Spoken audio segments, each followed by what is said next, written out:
السلام علیکم ناظرین۔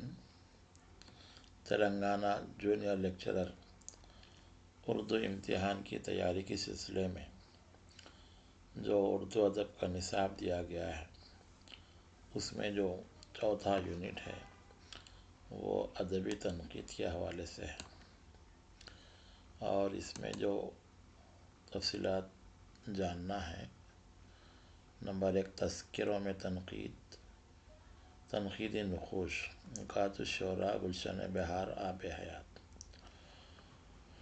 یہ جو اردو تنقید کے جو ابتدائی نقوش ہیں وہ تذکروں میں پائے جاتے ہیں۔ تذکرے جو ہے ایسی کتاب کو کہتے ہیں جس میں حروف تہجی کے اعتبار سے شعراء کے نام، ان کی حالت زندگی مختصر اور ان کے کلام کا نمونہ دیا جاتا ہے، اور تذکرہ لکھنے والا جو شاعر ہے وہ شاعر کے کلام پر اپنی رائے پیش کرتا ہے، اسے تذکرہ کہتے ہیں۔ تذکرے میں میر تقی میر کا نکات الشعراء اہم ہے اور یہ محمد حسین آزاد کا آب حیات ہے۔ اس کے بعد جو تنقید کی ترقی ہوئی، حالی کی تنقیدی نظریات، ان کی جو کتاب ہے مقدمہ شعر و شاعری، یہ جدید اردو تنقید کا نقطۂ آغاز کہی جاتی ہے یہ کتاب، اور حالی کو اردو تنقید کا جو ہے باضابطہ نقاد کہا جاتا ہے۔ اب اس کے بعد جو تنقید کی جو ترقی ہوئی ہے اس مختلف تنقیدی دبستان وجود میں آئے۔ تنقیدی دبستان سے مراد تنقید کے مختلف خیالات ہیں۔ یہ دبستان کہتے ہیں کہ کسی علاقے میں مخصوص دور میں اگر مختلف لوگ ایک ہی طرح کے خیال کو اظہار کرتے ہیں تو اسے دبستان کہتے ہیں۔ مثال کے طور پر شمال ہند میں شاعری کے 2 دبستان مشہور ہیں: دبستان دہلی اور دبستان لکھنؤ۔ دبستان دہلی تقریباً 50 سے 100 سال کا عرصہ ہے۔ میر اور غالب کا جو دور گزرا ہے اس میں غم ذات کو بیان کیا جاتا، داخلی کیفیت ہوتی تھی، دل کے جذبات کو بیان کیا جاتا۔ تو دبستان دہلی کیا ہے کہ دبستان دہلی کے تحت میر، غالب، مومن، فانی وغیرہ جتنے شعراء ہیں انہوں نے داخلی کیفیت کا اظہار اپنی شاعری میں کیا، وہ دبستان دہلی۔ دبستان لکھنؤ میں میر انیس ہیں، ناسخ ہیں، آتش ہیں، ان شعراء نے شاعری کی ظاہری حیت پہ توجہ دی تھی، تو وہ دبستان لکھنؤ۔ اب تنقید کے دبستان سے کیا مراد ہے کہ تنقید کرنے والے جو مختلف فکر کے جو لوگ ہیں وہ ایک جگہ ان کو جب ذکر کیا جاتا ہے تو وہ تنقید کے دبستان کہلاتا۔ تو آج کی کلاس میں ہم لوگ یہ ایک انٹرنیٹ پر اردو کا ایک مضمون ہے، ادبی تنقید اور تنقیدی دبستان۔ امیدوار تیاری کے دوران جو بھی موضوع ہے اس کو آسانی سے سمجھنے کے لیے انٹرنیٹ کی مدد لیں، اور اگر گوگل میں اردو میں سرچ کریں، جیسے یہاں ادبی تنقیدی دبستان سرچ کیا گیا تھا تو یہ پیج کھلا ہے۔ اسی طرح یوٹیوب پر بھی تنقیدی دبستان کے مختلف ویڈیوز ہیں۔ تو بنیادی بات کیا ہے کہ تنقید کسے کہتے ہیں؟ عام طور پر ہم کسی پر نکتہ چینی کرتے ہیں تو وہ تنقید کہلاتی ہے۔ یہاں پر وہی لکھا ہوا ہے کہ عام طور پر لوگ تنقید سے مراد اعتراض لیتے ہیں۔ یہ دنیاوی زندگی میں جب کبھی ہم کسی چیز کو برا بھلا کہتے ہیں تو وہ بھی ایک نکتہ چینی کا ایک لفظ استعمال کرتے ہیں یا تنقید۔ یہاں پر ایک مشہور نقاد ہے ٹی ایس ایلیٹ، اس کا تنقید کے حوالے سے قول ہے: تنقید ہماری زندگی کے لیے اتنی ہی ناگزیر ہے جتنی سانس۔ جیسے زندہ رہنے کے لیے سانس ضروری ہے، ویسے ہی زندہ رہنے کے لیے تنقیدی شعور بھی ضروری ہے۔ اب یہاں پہ تنقیدی شعور سے کیا مراد ہے کہ سفید پاؤڈر کی 2 شیشیاں ہیں اور اس پہ انگریزی زبان میں ایک پر شوگر لکھا ہوا ہے اور ایک پر پوائزن لکھا ہوا ہے، اور ایک بچہ ہے جس کو پڑھنے نہیں آتا ہے اور اس کے ذہن میں یہ بات ہے کہ یہ پاؤڈر ایک شکر ہے جس کو کھانے سے مزہ آتا ہے، اگر وہ بچہ شیشی کھول کے کھا لے اور شکر کی جگہ زہر کھا لے تو وہ مر جائے گا۔ تو انسان جب تعلیم حاصل کر کے شعور میں داخل ہوتا ہے، اچھے اور برے کی تمیز اس کے اندر آتی ہے، تب وہ زندگی اس کی بہتر ہوتی ہے۔ اگر وہی چھوٹے بچے کی طرح انسان پڑھا لکھا نہ ہو تو وہ بغیر تنقیدی شعور کے ساتھ وہ سفید پاؤڈر کو اپنے لیے اچھا سمجھ کے کھا لے تو وہ مر جائے گا۔ یہی حال ہماری زندگی کے مختلف شعبوں میں ہے کہ ہم اپنی پرورش کے اعتبار سے کچھ چیزوں کو اچھا سمجھتے ہیں، کچھ چیزوں کو برا سمجھتے ہیں، برے چیزوں سے بچتے ہیں اور اچھی چیزوں کو اپنانے کی کوشش کرتے ہیں۔ اس لیے تنقیدی شعور کو ہماری زندگی کے لیے سانس کی طرح ضروری قرار دیا ہے ایلیٹ نے۔ اب یہ تو تنقید کا زندگی سے تعلق تھا۔ ادب میں تنقید سے کیا مراد ہے؟ ادب کسے کہتے ہیں کہ زندگی کے جو تجربات ہیں اس کو نثر یا نظم کی شکل میں پیش کرنے کو ادب کہتے ہیں۔ ایک تو ادب ہے کہ انسانوں کا ادب کیا جاتا ہے، ماں باپ کا ادب کرو، والدین کا ادب کرو، بزرگوں کا ادب کرو۔ لیکن ادب کا جو دوسرا مفہوم اردو زبان میں ہے، اردو زبان میں اگر کوئی شاعر یا ادیب اپنے خیالات کو جذبات و احساسات کے ساتھ نثر یا نظم کی شکل میں پیش کرے تو اسے ادب کہتے ہیں۔ نثر میں کہانی ہے، جذبات و احساسات پیش ہوتے ہیں، ڈرامہ ہے، ناول ہے، داستان ہے۔ اسی طرح شاعری میں جو جذبات پیش ہوتے ہیں، جیسے ادب ہی سے انسان انسان ہے، ادب جو نہ سیکھے وہ حیوان ہے۔ اسی طرح اقبال نے کہا سارے جہاں سے اچھا ہندوستاں ہمارا، ہم بلبلیں ہیں اس کی یہ گلستاں ہمارا۔ تو شاعر نے الفاظ کا سہارا لے کر ہندوستان کی تعریف کے لیے جن جذبات کا اظہار کیا ہے وہ ادب کہلاتا ہے۔ اب یہ جو ادب کے جو اصناف ہیں، نثری اصناف ہے اور شعری اصناف، اس میں کیا اچھا ہے کیا برا ہے؟ تو کسی تخلیق کے محاسن و معائب کو تلاش کر کے پیش کرنے کا نام تنقید ہے۔ کوئی بھی تخلیق، افسانہ ہے، ناول ہے، نظم ہے، کہانی ہے اور غزل ہے، شعر ہے، اس کی اچھائیاں کیا ہیں، برائیاں کیا ہیں؟ اب ہم کسی چیز کو اچھا کیوں کہتے ہیں اور کسی چیز کو برا کیوں کہتے ہیں؟ ادبی اعتبار سے بھی تنقید کرنے والا جو نقاد ہوتا ہے اس کی ذمہ داری ہے کہ تنقید کے جو پیمانے ہیں، جیسے اگر ہم کسی چیز کو اچھا بولتے ہیں، سماج اسے اچھا سمجھے ایک پیمانہ ہے، مذہب اسے اچھا سمجھے ایک پیمانہ ہے، اسی طرح قانون اسے اچھا کہے ایک پیمانہ۔ اسی طرح برائی کا پیمانہ کیا ہے؟ مذہب بولے کہ بھئی جھوٹ بولنا بری بات ہے، قتل کرنا بری بات ہے، غیبت کرنا بری بات ہے، یہ مذہب کہتا ہے۔ سماج بھی نہیں چاہتا کہ کسی کو قتل کیا جائے، کسی کو ظلم کا نشانہ بنائے۔ قانون بھی کہتا ہے کہ ناحق کسی کا قتل مت کر۔ تو یہ پیمانے ہوتے ہیں پرکھنے کے۔ تو کوئی تخلیق آپ پڑھے ہیں، جیسے پریم چند کی کوئی کہانی آپ کو اچھی لگی یا غالب کی کوئی غزل اچھی لگی، اس کے پیمانے کیا ہے؟ کیا اس نظم کے آپ کو الفاظ اچھے لگے؟ کیا کسی کہانی کا کردار اچھا لگا؟ کہانی اچھی لگی؟ منظر نگاری اچھی لگی؟ کیا اچھی لگی؟ تو ادبی تنقید سے مراد کسی تخلیق کے محاسن اور معائب کو بیان کرنا۔ اب جو ہے اس کے الگ الگ انداز ہوتے ہیں۔ یہاں کیا بول رہے ہیں کہ ہر دبستان کا اپنا نقطۂ نظر ہے۔ تو تنقید کے دبستان ہیں۔ اچھا، یہاں ایک بات یہ بھی بولی جا رہی ہے کہ تنقید اور تخلیق کا گہرا رشتہ ہے۔ ایک پینٹر جو پینٹنگ کرتا ہے تو وہ اچھی سے اچھی پینٹنگ بنانے کی کوشش کرتا ہے۔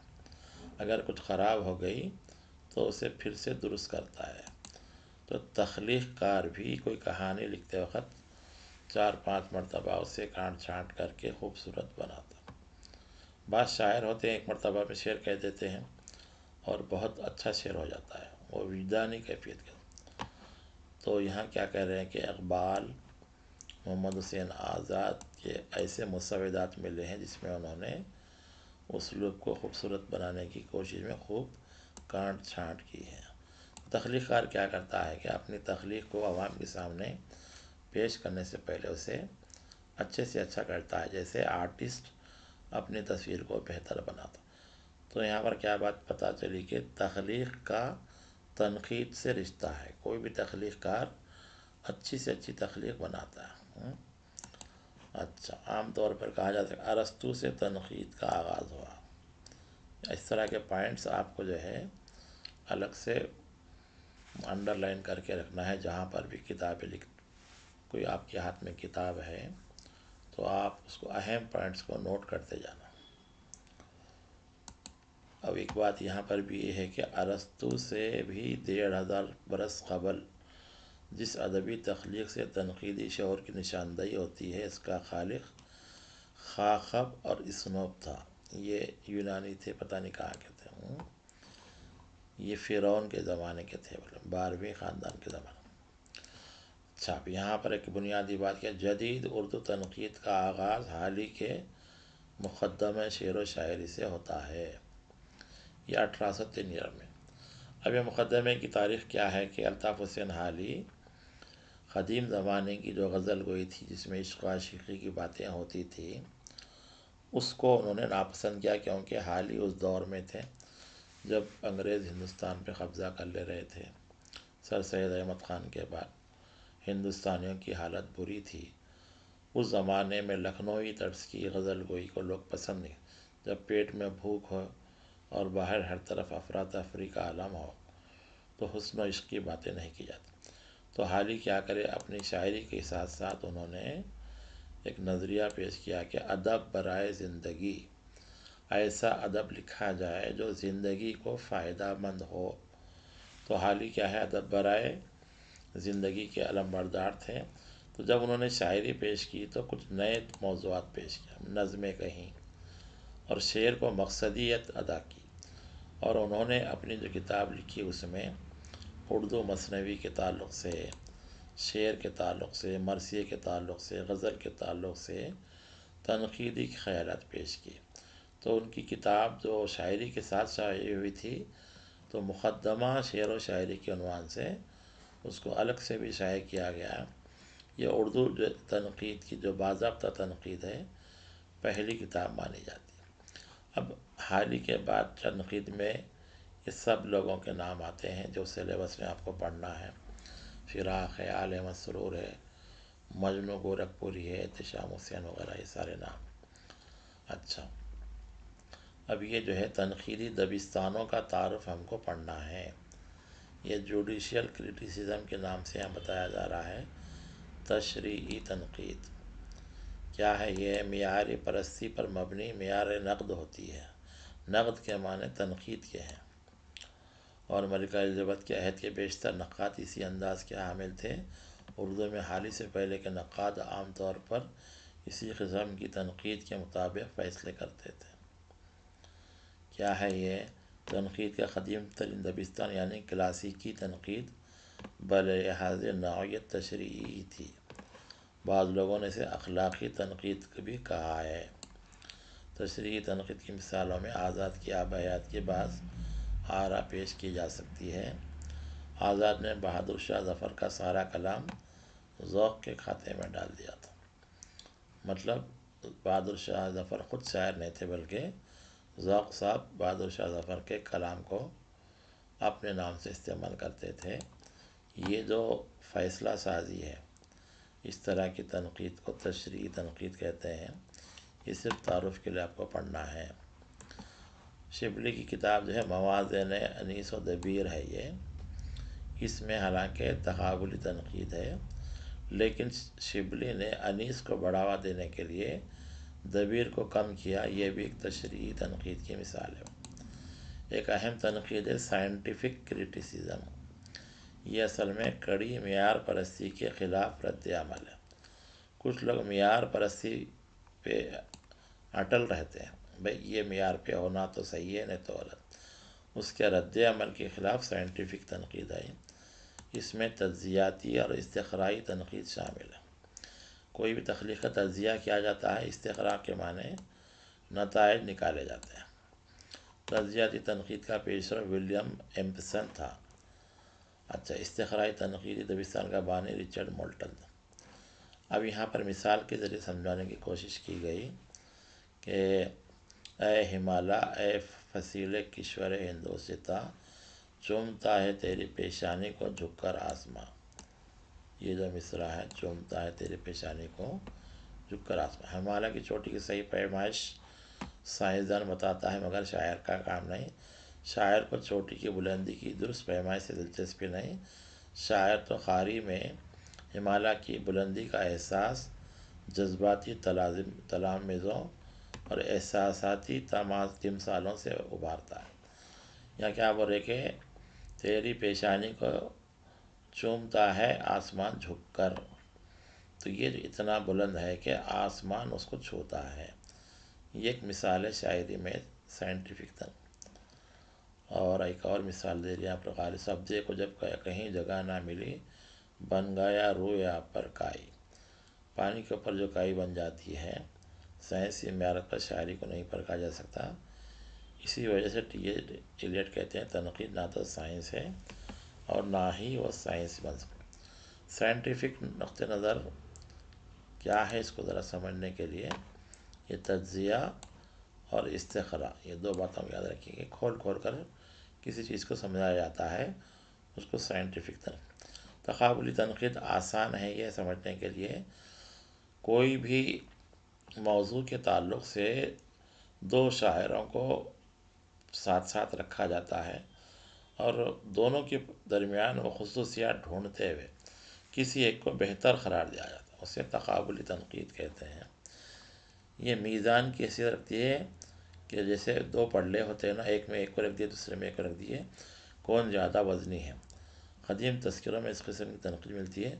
اردو کے تقریباً سبھی قابل ذکر نقاد مختلف صورتوں میں تقابلی تنقید سے کام لیتے ہیں، جس کا معروف انداز غیر ملکی ادیبوں سے تقابل کی صورت میں دکھا ہے۔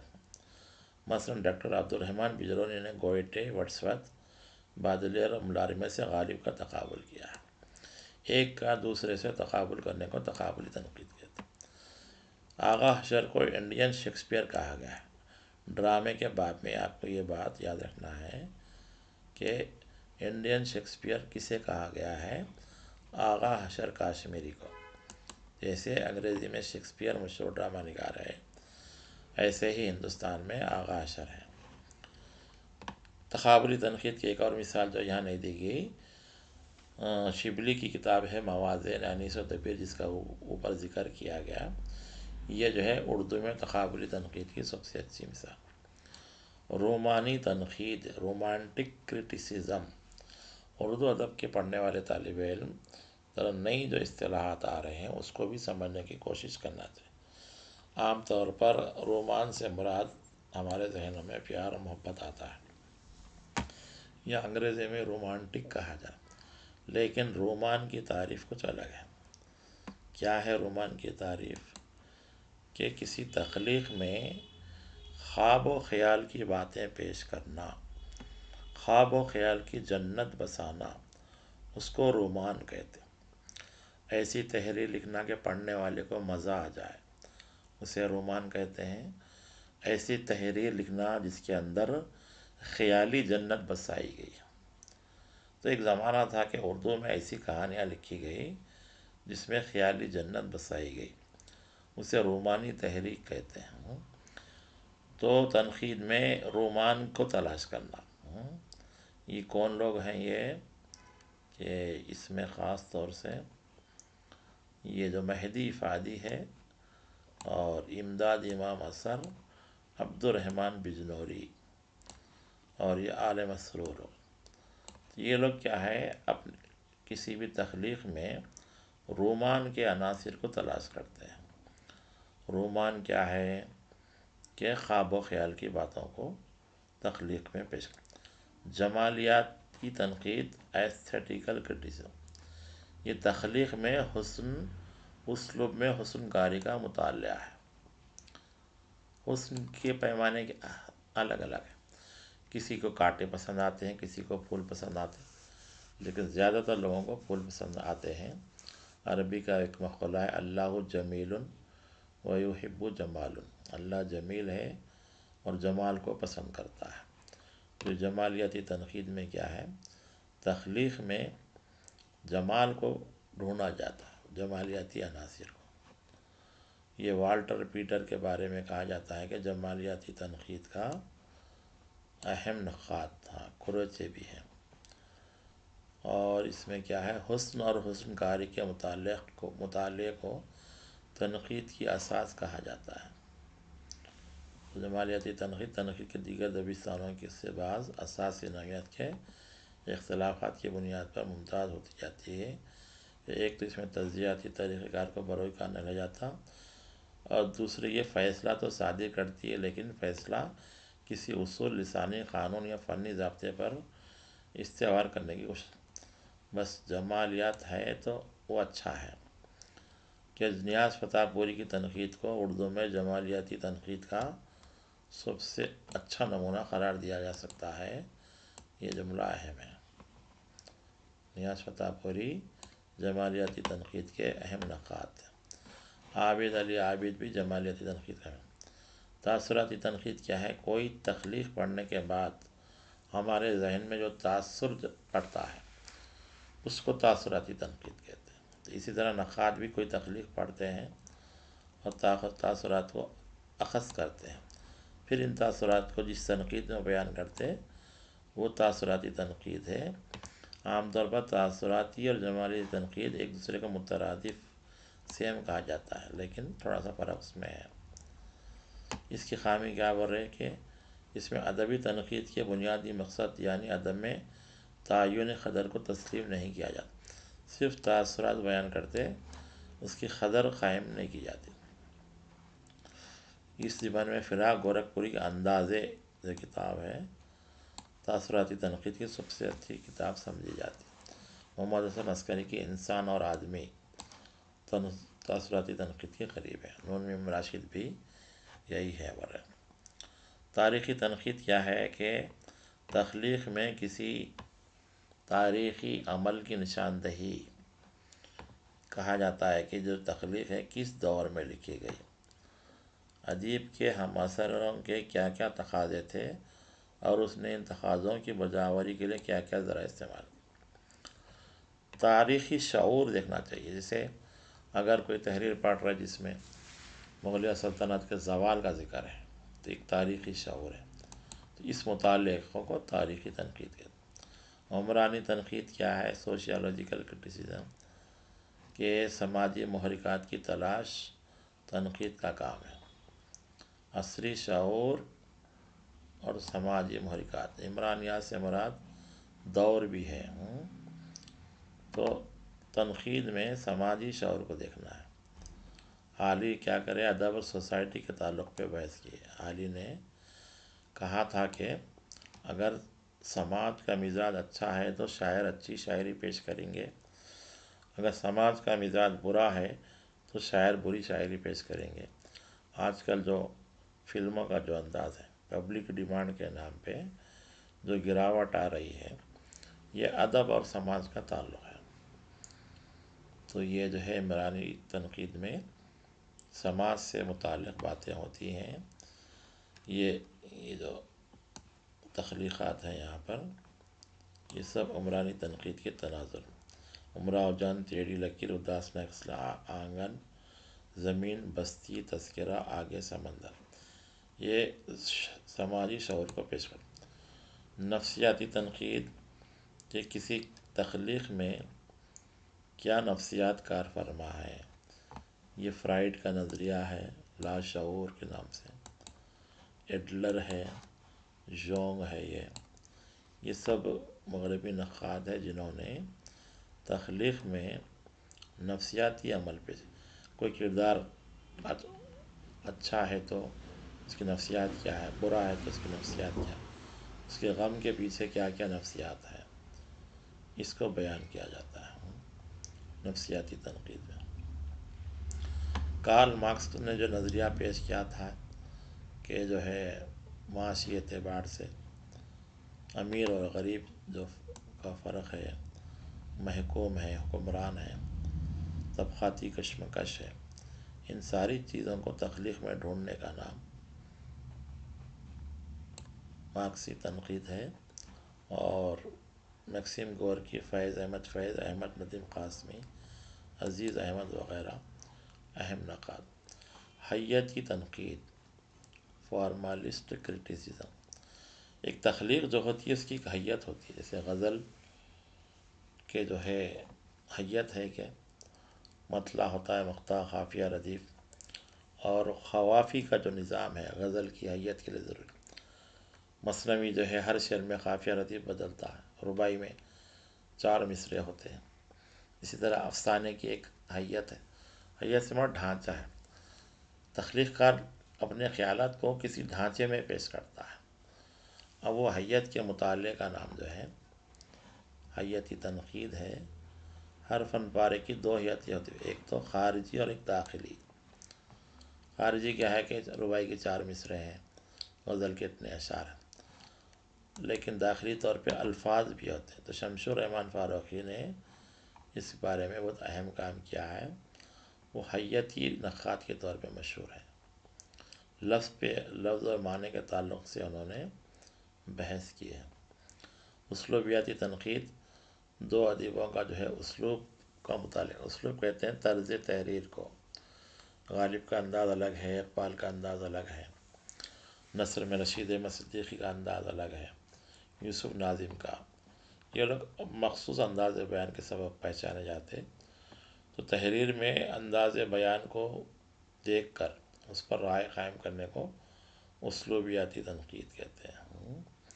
ساختیاتی تنقید، یہ بھی پڑھنا ہے آپ کو، اسٹرکچرل کرٹیسزم، یہ تخلیق میں زبان کے داخلی نظام کا مطالعہ، زبان کیسی استعمال کی جا رہی ہے، تو یہ ساختیات اس ساری چیزوں کو بیان کرتی ہے۔ اب یہ ایک الگ مضمون ہے، گوپی چند نارنگ وغیرہ نے اس پہ کام کیا ہے، لفظ کی ساخت کیا ہے، اقبال کی نظم مسجد قرطبہ کا ساختیاتی مطالعہ لوگوں نے کیا ہے، تو اس کو آپ تفصیل سے پڑھنا ہے۔ تو بہرحال جو ہے تنقید کی یہ دبستان ہے، ان کو جو ہے آپ کو پڑھنا ہے۔ تو اس کے لیے یہ مختلف قسم کے ویڈیوز بھی ہوتے ہیں، آپ سرچ کر کے پڑھ سکتے ہیں۔ اور جیسے کہ یہاں پر ہماری جو کتابیں دی گئی ہیں اس میں یہ کتاب جو ہے اہم ہے، فن تنقید اور اصول تنقید نگاری، نور الحسن نقوی کی، اس کے اندر بھی جو ہے تنقید کا مفہوم، ادبی تنقید کے اصول اور یہ سارے تنقیدی دبستانوں کا ذکر ہے۔ مشرقی تنقید کیا ہے، مغربی ہمارے جو نقاد ہیں یہاں کے یہ مشرقی تنقید کرتے ہیں، اور مغربی دنیا کے جو نقاد ہیں گوئٹے ہے، کولرچ، جو یہ لوگ ہیں، یہ تذکروں کا بھی ذکر ہے کتاب میں، تو کتاب اچھی ہے، یہ اہم نقاد بھی جو آپ کو پڑھنا ہے ان کا ذکر ہے۔